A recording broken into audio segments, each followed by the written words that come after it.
Mga kwento ni Felmo.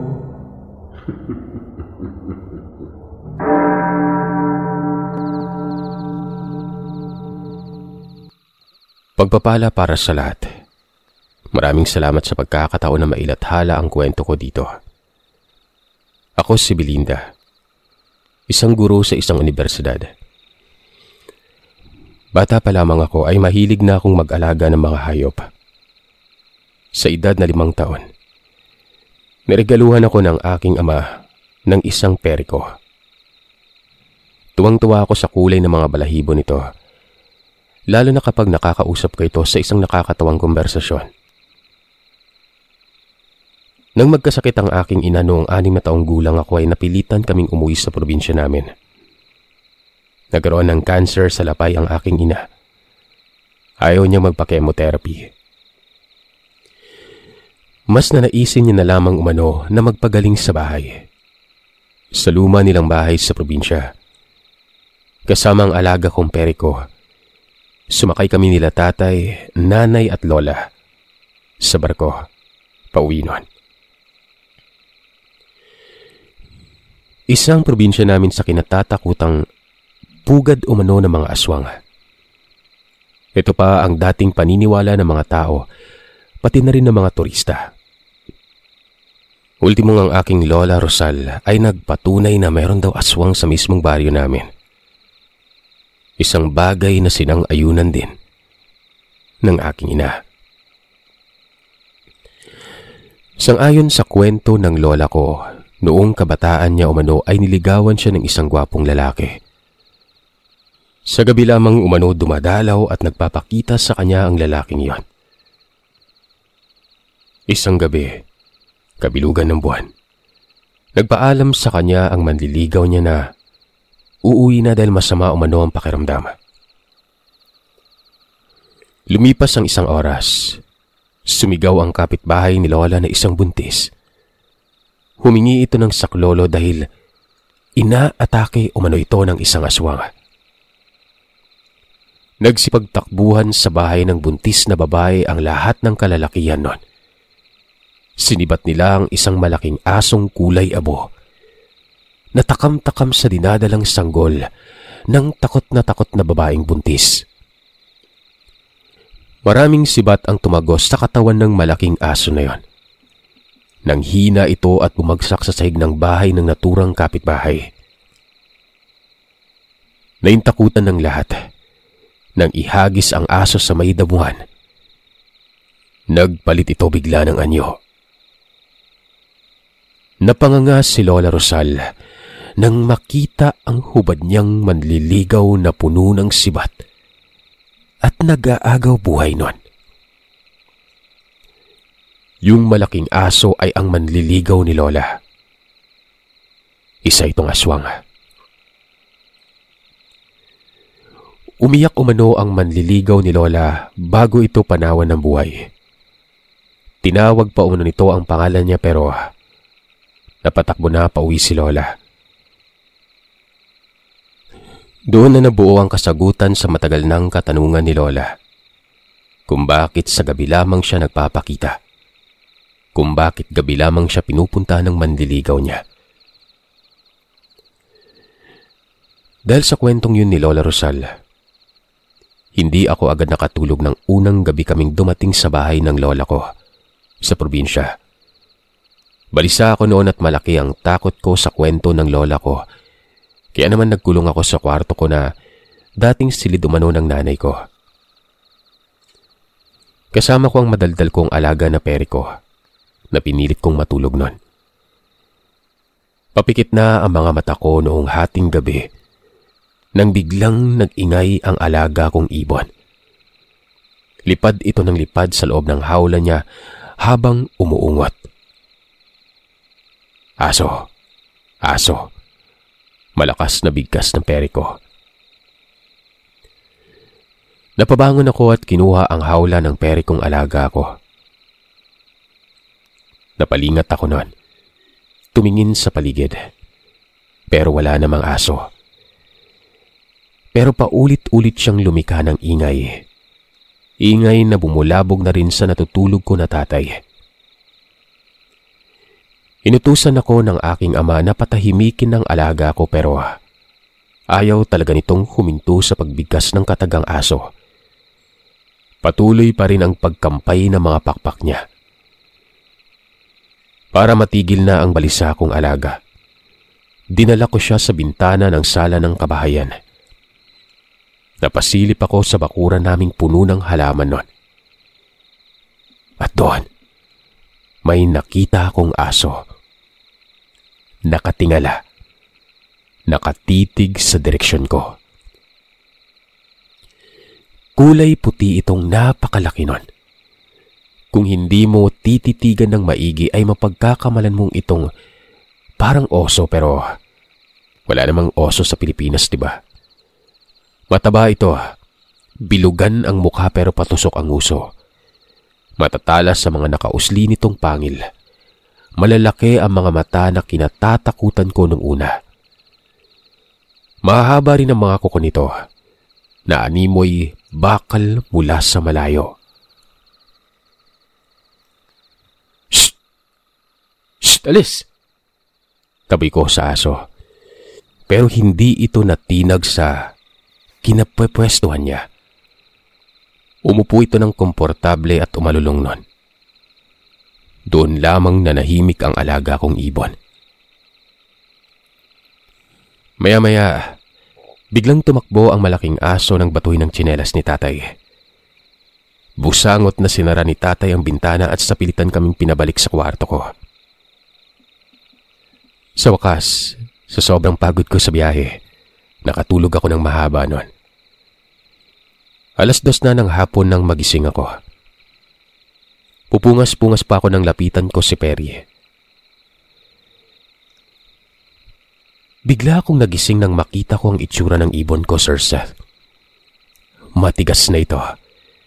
Nakaipit ang ulo sa makipot na siwang ng rehas ng hawla. Wala na itong buhay. Para ba itong nagpatiwakal sa posisyon na didatnan ko nun? Iyak ako ng iyak. Hindi ako mapatahan ng Lola Rosal ko. Kinausap ako noon ng nakaratay kong nanay na nakahiga sa tirasa namin. Tandang-tanda ko pang sinabi ni nanay noon. Belinda, anak, huwag ka nang malungkot. Ang buhay ng bawat nilalang sa mundo sadyang mahiwaga. Hindi mo alam kung kailan kukunin ng may likha kaya dapat palagi kang handa. Nauna lang yung periko mo kaysa sa akin. Sambit ng nanghihina kong inanon. Nalungkot ako sa realidad na sinabi ng nanay ko pero bigla naman akong tumahan nun sa pag-iyak kahit na ilang taong gulang pa lamang ako nun. Walang sabi-sabi, kinuha ko yung hawla ni Perry at lumabas ako ng bahay. Suot pa ang pangtulog ko. Naghanap ako ng lugar kung saan ko siya pwedeng ilibing. Gusto ko siyang bigyan ng marangal na libingan bilang siya ang pinakamalapit na kaibigan sa puso ko nung bata ako. Hindi ako papayag noon na ilibing lamang siya sa bakuran ng bahay. Gusto kong ibaon ang katawan niya sa mala-paraisong lugar sa probinsya namin. Tinitigan ko ang alaga kong yon habang naglalakad ako. Tumulo na naman ang mga luha ko kaya nagpasya akong maglakad ng maglakad para mapagod at tumigil na sa pag-iyak. Sobrang sakit lamang kasing tanggapin ang pagkamatay ng ibon ko na yon. Wala siyang sakit at malakas pa siya nung nakdaang gabi pero nakakita lang ng aso sa bintana. Pagising ko, patay na. Siyempre bilang bata, hindi ko maintindihan yon. Bigla akong natigilan nang mapatid ako sa daan. May malaking aso na naman na, pero sa pagkakataon na ito, kulay itim. Nakatambay sa gitna ng kadawagan. Napakunot noo ako nang tingnan ko ang paligid. Paano ako napunta sa liblib na gubat na yon? Bigla akong natakot nang makita kong marami pa palang ibang asong nakakalat sa makipot na daanan na puno ng damo. at gumagapang na halaman. Iba-ibang laki at anyo ng aso yon. Lahat sila naglalaway. Shoo! Isang malakas na tinig ang tumaboy sa mga aso. Sa isang iglap, nagsitakbuhan ng mga aso sa iba't ibang direksyon. Naiwan ako at alaga kong walang buhay sa gitna ng gubat. Kailangan mo ba ng tulong, bata? Isang matipunong lalaki na matangkad. May mahabang buhok at morenong balat ang nagtanong sa akin noon. Nakasilip lamang siya sa maliit na siwang ng bintana niya. Matagal bago ako nakasagot. Hindi ko napansin na may maliit na kubo pala sa daanan ko na yon. Natatabunan kasi ang bahay ng mga dahon ng saging at mga sanga ng punong kahoy na may tinik. Mukhang bahay ng kalapati ang bahay niya. Tagpi-tagpi, yari sa yero at kahoy. Hindi ito nasisinaga ng sikat ng araw dahil nasa ilalim ito ng malagong puno ng balete. Naghahanap ako ng mapaglilibingan ng alaga kong periko, Manong.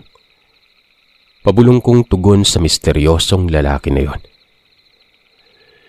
Pwede mong ilibing yung alaga mo sa harapan nitong bahay ko. Paanyaya ng lalaki na nagpakilala sa pangalang Abuel. Makulimlim ang kalangitan ng mga oras na yon. Biglang naglaho ang sikat ng araw. Tinulungan ako ng lalaking ilibing ang alaga ko. Pakiramdam ko ay uulan ng malakas noon kung kaya't nagmadali kami sa paghuhukay sa lupa. Tinanong ako ng lalaki kung saan ako nakatira. Sinabi ko ang totoo. Napangiti lamang siya. Kilala niya kasi umano ang lola ko. Tinanong ko si Manong Abuelo kung kilala siya ni Lola pero umiling lamang siya noon. Ang tatay ko ang kilala ng lola mo, sabi ni Mang Abuel. Nang matapos naming ibaon sa lupa ang alaga kong ibon, nangako si Mang Abuel na babantayan niya ang puntod ng pere ko na nagpasaya naman sa akin noon. Nangako pa si Mang Abuel na pagagantahin niya umano ang puntod ng alaga ko para sa akin. Babantayan niya ito araw at gabi dahil maraming ang mga asong naghukay ng lupa sa lugar nila. Makahanap lamang na makakain. Nagpasalamat ako kay Mang Abuel. Magpapaalam na sana ako noon nang mapansin kong may batang lalaki na nakasilip sa butas ng bintana. Sino siya? Tanong ko sa kanya. Anak ko, si Atong. Mukhang may sakit ang bata. Tansya ko ay kasing edad ko lang din siya. May kakaiba sa mga mata ni Atong. Hindi kulay itim ang kulay ng mga mata niya. Abuhin. May sakit po ba siya? Tanong ko. Biglang nalungkot si Mang Abuel sa tanong ko na yon. Tama ang hula ko na magkasing edad lamang kami. At sa loob umano ng ilang taon ay hindi pa nakakagala sa labas ng bahay nila si Atong. Minsan kasi umanong lumabas ito ay pinagdidiskitan lang ng ibang bata sa bayan. Pinagsususuntok si Atong at pinaratangan umanong anak ng halimaw. Natigilan ako sa sinabi ni Mang Abuel. Pero imbis na matakot kay Atong ay mas lalo akong nakaramdam ng awa sa kanya. Nilapitan ko ito at nginitian. Natuwa ako kay Atong dahil mukha siyang maamong tuta noon. Ako si Belinda. Kamusta ka, Atong? Mahinahon kong salita. Hindi umimik si Atong. Umiwas siya ng tingin sa akin. Ipinako niya ang mga mata niya sa sahig noon. Gusto ko sanang makita ulit ang mga mata niya dahil may naaaninag akong kakaiba. Baliktad ang refleksyon ko sa mga mata ni Atong. Napatayo ako sa gulat nang biglang kumulog at kumidlat. Kailangan ko na pong umuwi. Mukhang uulan na eh. Paalam ko kay Mang Abuel. Mabilis akong lumabas ng bahay pero hinawakan ako ni Atong sa braso. Hindi siya nagsalita pero nang nakita kong pumapatak na ang ambon, lumayo na ako kaagad sa kanilang mag-ama at tumakbo sa amin pauwi. Habang tumatakbo ako sa gitna ng kadawagan, ay may mga itim akong ibon na napapansin na nagliparan papalabas ng gubat. Natakot ako sa dami nila. Kala ko nga mga paniki yun. Malalapad kasi ang mga pakpak. Alas 3 ng hapon nang makauwi ako. Pagdating ko sa bahay ay pinagalitan ako ng aking ama. Saan daw ako nagpunta at putikan akong bumalik sa bahay. Sinabi ko naman ang totoo. Biglang sumingit sa usapan si Lola. Bakit umano ako nagpunta sa lugar na yon, sa gubat? Doon nga nakatira ang dati niyang manliligaw na aswang. Nangilabot ako at hindi nakapagsalita nun. Pumasok bigla sa isipan ko ang binanggit ni Mang Abuel na hindi siya kilala ng lola ko pero ang tatay niya ang kilala nito. Inutusan ako ng tatay ko na maligo. Naligo ako at nagbihis ng bagong malinis na bestida. Sumapit ang alas 6 ng gabi. Binantayan ko ang nanay kong namimilipit sa sakit ng tiyan nun. Pinainom siya ng gamot ni tatay nang mapadukwang ako sa ibaba ng terasa. May isang batang maliit na bilugan ang mata na nakatingala sa akin nun. "Atong, anong ginagawa mo dito sa amin?" Malakas kong tanong sa anak ni Mang Abuel. Kasabay ng muling pagpatak ng ulan, inangat ni Atong ang hawla ng pere ko na naiwan ko sa bahay nila. "Naku, salamat Atong. Hinatid mo pa yung hawla. Halika, akit ka." Mabilis kong binaba si Atong sa bakuran at inalalayan ko siya paakyat sa terasa. Wala noon si tatay. Nasa kusina kasama ng lola kong nagluluto ng hapunan naming dinuguan. Pinaupo ko ang basang-basa na si Atong. Hindi pa rin siya umiimik nun. "Basang-basa ka Atong, sandali lang ha. Kukuha ko ng kamiseta na kasya sa'yo." Iniwanan ko siya sa may terasa kung saan naroroon ang pahingahan ng nanay kong may sakit. Mabilis akong kumuha ng tuyong kamiseta ko na pwedeng suotin ng lalaki at malinis na tuwalya nun. Pagbalik ko sa terasa, natigilan ako nang makita ko si Atong na inaamoy-amoy ang tiyan ng nanay ko. Nakapikit si nanay kaya hindi siya nakikita nun. Hinang-hina na kasi ang nanay ko nun. Hindi ako nagpahalata kay Atong na pinapanood ko siya mula sa dingding na naghihiwalay sa terasa at sa upuan. Maya-maya pa, nangilabot ako sa ginawa ni Atong. Tinila-dilaan niya ang mukha at leeg ng aking ina. Umabot hanggang sa mga braso nito. Ultimong ang mga paa ni nanay.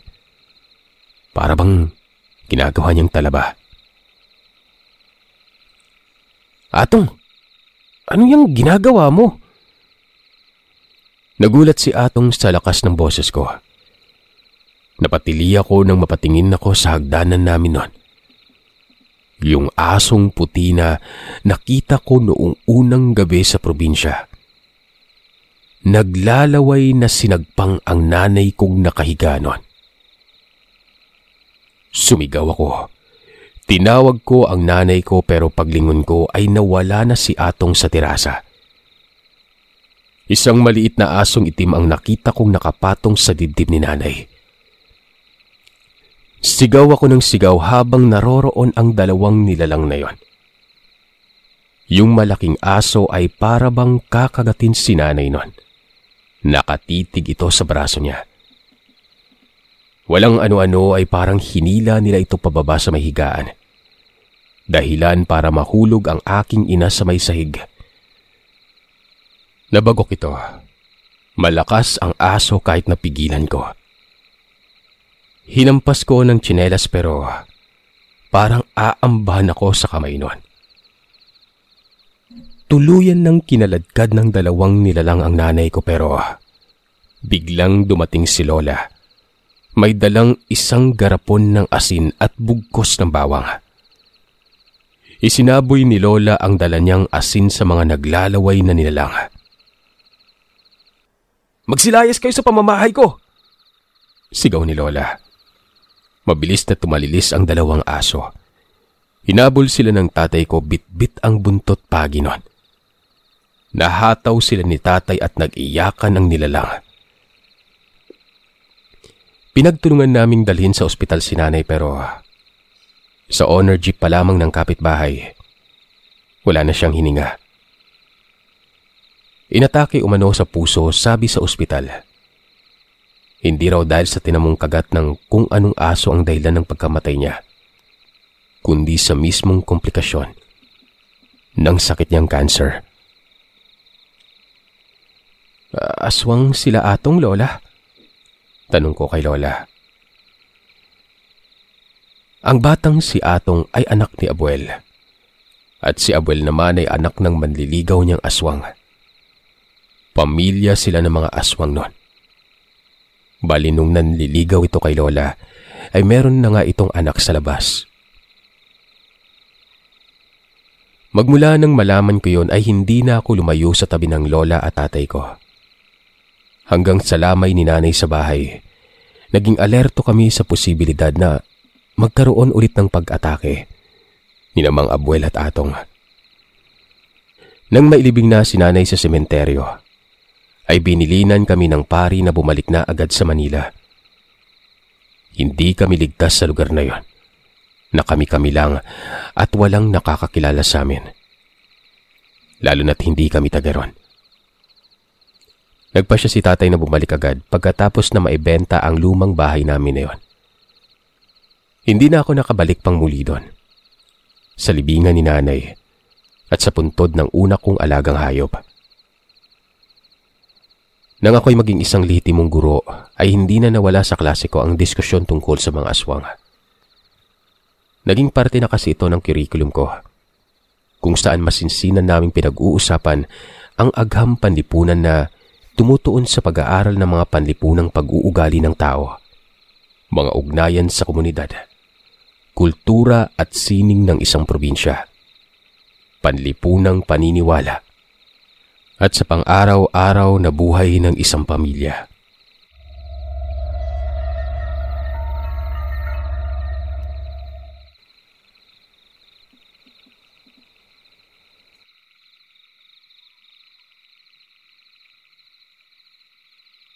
Maraming salamat mga kagiliw sa pakikinig. Madako naman tayo sa shoutout request.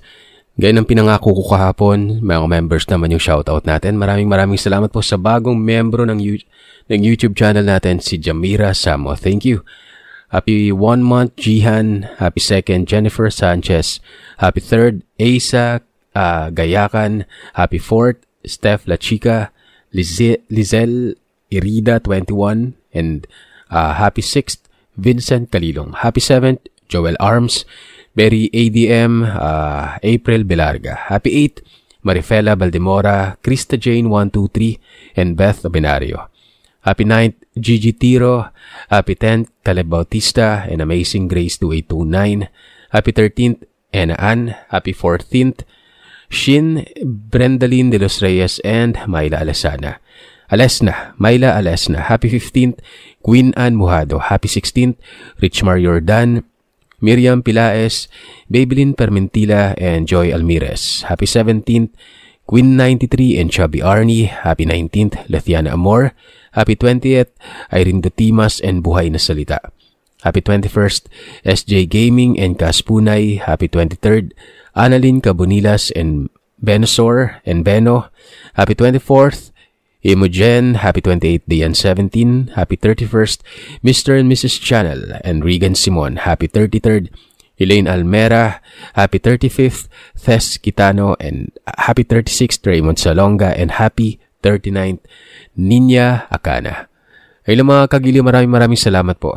Happy weekend.